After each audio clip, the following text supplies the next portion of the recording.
Here we go!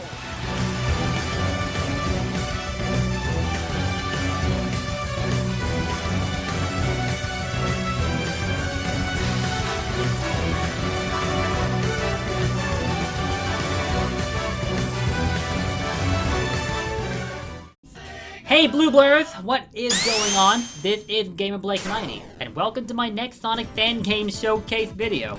For this video, we are going to be revisiting a fan game that I'd covered quite a number of months ago, and that is Sonic Expeditive, which has since received an update.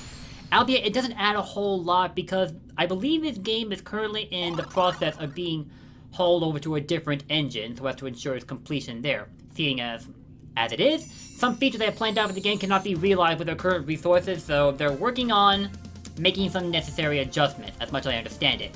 However, one of the updates that they were able to slip in was this beautifully edited title screen, which no longer looks a lot like Sonic before the sequel, as you might remember from my first showcase of the game, but instead, you have this updated logo where Sonic is sitting inside, but looks incredibly vibrant. And anybody else love the style of text that was used for the expeditive part of the logo? I commented on it before, but I felt it was incredibly characteristic and exaggerated the nature of expeditive. Which, if you're wondering what it is from a fan game perspective, serving as a potential sequel to the storyline of Sonic Mania. I don't have the complete details of what the storyline is supposed to offer, however, and you're not going to get to see it in its entirety for this demo, because just like before, it still has Water Arcadia as its only playable level. But as of this update, we can now play, if I can find the correct key, a tutorial level for Sonic Expeditive, which uses the Water Arcadia theme in an environment that looks an awful lot like it. However, I should warn you that although you can find these question mark hints scattered across the tutorial stage, which are meant to help guide you through the game, if you use one of these, it soft locks the game as you cannot exit out of the hints, so unfortunately I have to advise that you avoid them. I also have to advise that currently this game does not support controllers still. They are working on it, however, and I believe it's part of the reason they need to change up a good number of the resources that they've used to create Expeditive's first build in the first place. So, I have to once again sloth my way through Expeditive by means of a keyboard. And I am not known to be an incredibly adept keyboard player, but I will try my absolute best. Now, as far as how Sonic controls, he controls exactly as you would expect from a Sonic game, aside from being sloppy enough to get hit by a crab badnik, but he has all of his abilities that you would expect. He's got the drop dash, he's got the spin dash, and I believe you have a super peel out as well, which has an awesome animation to it. Yep, there it is, look at that rev up. And once he's revved all the way up, boom! Awesome, huh? Now, it is a little weird, but when you look up and down with Sonic, his fur slightly gets brighter. Like, look at that. Brighter blue, crouching, brighter blue. When he's in a running or standing animation, however, it's a darker blue. I'm pretty sure that hit animations also work in progress, because we're only on the second build of the game, and it's not quite finished yet. And you have a spin dash, which you will be using to break through blocky walls exactly like that. As you might have expected, I'm sure. Now, for badness like that have spikes across their back, you will need to use any attack that involves spinning into them, because jumping on top of them ain't gonna cut it. Maybe if you jump at them diagonally, so you strike the purple body and not the spikes, you can actually beat them, but I haven't entirely tested it, so I could be wrong, but feel free to try it yourself at some point. But yeah, they were kind enough to patch in a tutorial level, which I think is a really nice touch-up. Kind of reminds me of a tutorial level called the Seagate that you can play in Sonic Heroes, in that when you play as Team Rose, the game forces you to play the tutorial stage. And I guess understandable, seeing as Team Rose is considered to be a beginner-friendly team to start Sonic Heroes with. But even then, it's kind of redundant to be forced to play it again if you'd already finished the tutorial with a different team entirely. Also, look at that, look at Sonic at that signpost art. Look at that. Does he not look vibrant? And his name color too, and the text for it. Beautiful. Now, one of the few things that the update has in fact fixed is a music glitch in which the main menu's music would play over the theme for Water Arcadia at 1 whenever you started the game. In the second build for it, that is no longer the case. Other than that, I believe the layout for Water Arcadia is exactly the same, so there's really nothing new for me to show off again by playing it, but because I've been anticipating this game's update so much ever since I found it, I'm gonna give it some more love and play through Water Arcadia one more time. And it has 2 apps to play with if you're wondering. So, if you had yet to check out the first build for Expeditive, well, hopefully you're joining my channel now. You'll be seeing the second build for yourself for the first time, and you want to play for yourself, the link to download it will be in the description below. So definitely check it out when y'all get the time, because it's an incredibly fun game. Like I said earlier, it plays exactly like how you would expect a Sonic game to play, and it feels so free-flow. Although, I might have a bit of a gripe in terms of how the launching physics work at certain instances when you jump off a ramp. I don't know how to describe it though, but I have to find a particular section where that is the case, unless that was fixed as well. One thing that wasn't fixed, however, was a brief bug I discovered involving one of the loops in Act 1, where depending on how you spin dash into that tunnel, the game starts to soft lock because you just get launched upwards in a continuous angle, and you're never released from it. So you're pretty much stuck there, and the only thing you can do is to reset the game.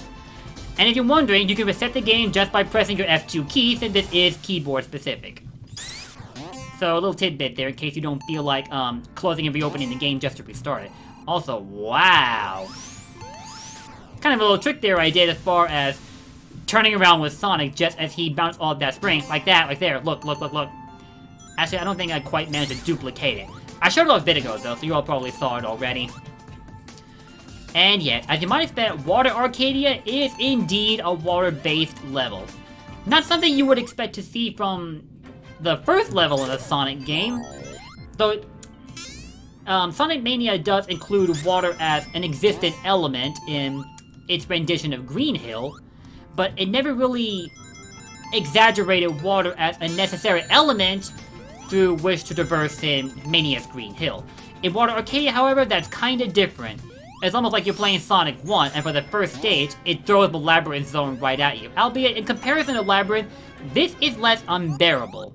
So personally, I don't find Labyrinth unbearable, but that's just because I played through it so much that I know the layout inside and out, so of course I'll be biased. I say this often, but the key to mastering a Sonic game is simply to play them over and over. The layouts never really change after all, so once you've developed direct solutions to each of the levels, you'll pretty much be good to go. And you won't really have any excuse to get taken by surprise again. Tried to go into spin dash animation, take out that Badnik, and that didn't quite go so well for me, but we made up for it. So we're gonna pick up that bubble. And by the way, the drowning process in Expeditive was executed really well, as you first hear the music fade out just before the 5-second countdown begins as you're about to drown.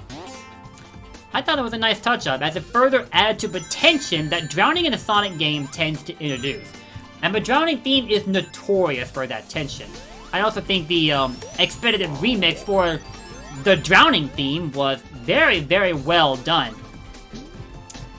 Okay, there's a bubble shield. Oh, and even not at full speed, you can run across the water? Yo!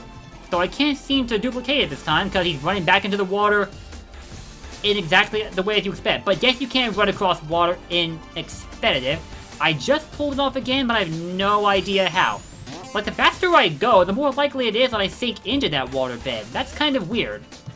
You'd think that with speed, it would be less of the case. Well, it's lost my bubble shield. That didn't go too well. I told you I'm not terribly adept with keyboard controls, but I'm trying as best I can, so please bear with me. Bro, this theme is awesome. Unfortunately, I've been informed that this theme will be specifically for a tutorial level, and Water Arcadia is getting a new theme. Which I'm sure will be great, seeing as Expeditive's musical team has already demonstrated incredible talent, but I kinda thought the theme that we currently have already suits this one. Like seriously, does it not give you that feeling of serenity that you would typically get from a water stage? At least when it comes to the music. Now when you're actually playing the water stage, it doesn't feel so serene because of a threat of drowning. Though luckily we have bubble shields to mitigate that, because Expeditive does carry over the elemental shields from Sonic 3, as you may have realized by now. Now, I played this game a couple times after clearing the first demo, so I don't typically take this long to clear the first and second acts. But see, when it comes to my playthroughs, I don't tend to emphasize speed running them. I emphasize experience. I emphasize exploring the game in and out and sharing my experience of it with you guys, as I think that's infinitely more important than just speed running. Although I do appreciate speed running as a craft. In fact, I've engaged in it myself. Though, I kind of backed off on it recently! And just threw away my first extra life. I tried to pull myself back when I was running towards that edge. But that reminds me, when you are standing next towards what is considered a danger zone, you will see these warning signs in the shape of Sonic's dying animation and a caution sign over it. So pay attention to these, as they will signal to you dangerous areas that you will need to jump over, or at least be very careful not to fall off. Oh man, I mistimed that one terribly because of that electric shield that green badnik has come packed with. You know, this lighthouse and the design of this badnik right here kind of gives me a Sonic Adventure feeling. Part of the feeling I got from Water Arcadia is that of Emerald Coast. You know, with these umbrellas that you would typically lay under when relaxing in the sun, and of course the existence of sand and the vast ocean. Definitely very Emerald Coast-like. Did I die again? Okay, no I didn't. And that ring has been dropped to me from the heavens above, so we are all good! Thank God I have a drop dash. I played Sonic games for 25 years without the need for a drop dash, but once it was introduced in Mania, I just could not detach myself from it.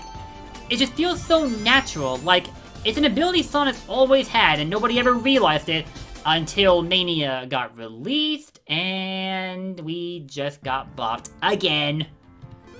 And we had to start this all the way over again. I didn't pick up a ring either. Yikes, yikes, yikes. Alright, let me focus a bit. No, I don't want to jump. Actually, I never explored this section during my initial showcase of Expeditive, so let's change that. I know I'm risking drowning, but... oh well. Oh. Never mind. It was just a spring. There is an upper area here, though. What?! A dead end? Are you serious? Wait, hold on.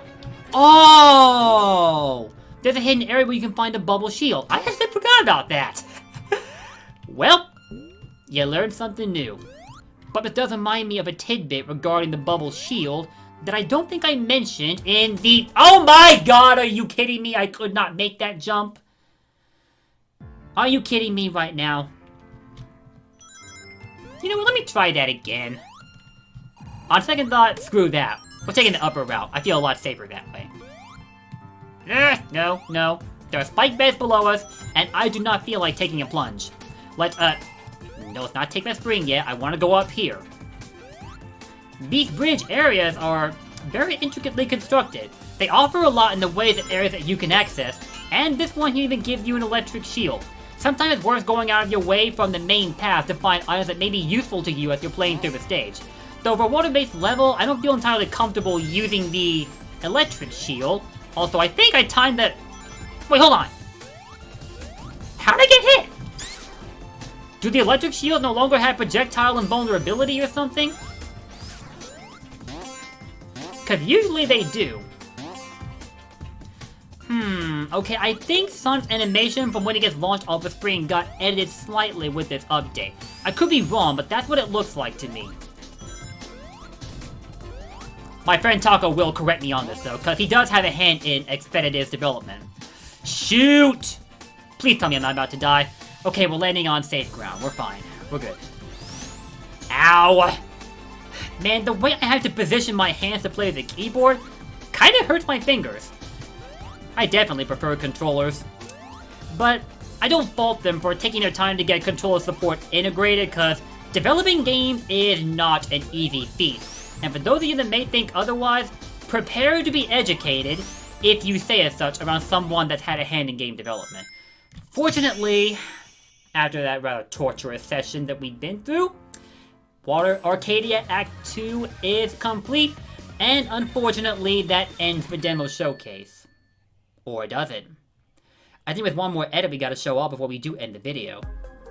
Thanks for playing the demo. Press escape to return to the menu. More things are coming soon. And if you will have noticed in the background, you see Sonic leading the charge against Dr. Eggman behind a checkerboard background. Like, look at that.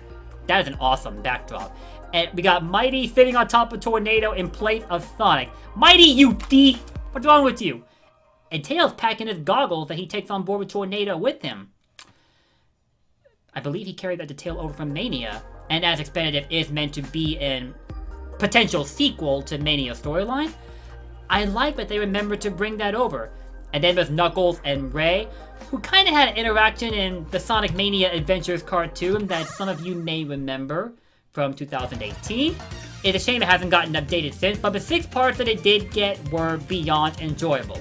And if you haven't watched them yet, what is wrong with you? Go to the Sonic YouTube and start catching up right now. You're doing yourself a disservice if you haven't seen them yet. Hey guys, what's up? It's GamerBlake90. So, I'm making a quick follow-up clip about Sonic Expeditive because in my previous showcase on YouTube, I completely forgot to mention some specific details. So I'm making this clip to add in those details so that nobody overlooks them because they're definitely fun and worth noting. So, at the title screen, if you type in the word demo and then press shift, it'll take you to the end message screen, but it will also include a key to the upper left for the Q button that allows you to show up a list of commands, with which you can just basically play around the end message screen. For one, by pressing D, you'll disable the ending message that appears when the demo is over, so that you get to see the entirety of Sonic's pursuit of Eggman with all his companions behind him. And you can swap between shields at will, so by pressing A, you have the regular shield, fire shield, electric shield, and bubble shield, and then back to regular Sonic. And if you feel like turning things up a notch, you can press S to go Super Sonic. This is all just purely for fun with the ending message, however, and nothing that actually affects the gameplay in the demo. I also want to mention that in the options menu, they removed the ability to select Shadow and Amy as a playable character in Expeditive, as it wasn't actually their intention of making both of them playable in Expeditive, whether it be the current version or in a future update. So that's a bit of a bummer. It seems all we're getting is Sonic, Tails, and Knuckles, unless they decide to surprise us in some way, which we'll see, I guess. That should be about everything that I've overlooked, and if I did miss anything more, well, I hope the Expeditive team will give me the kick in the butt that I need to get it out there. But yeah, that's it, my follow-up on Sonic Expeditive, guys. Thanks again, and I hope you check it out by downloading the demo and playing it for yourself. Peace, Blue Blur for life.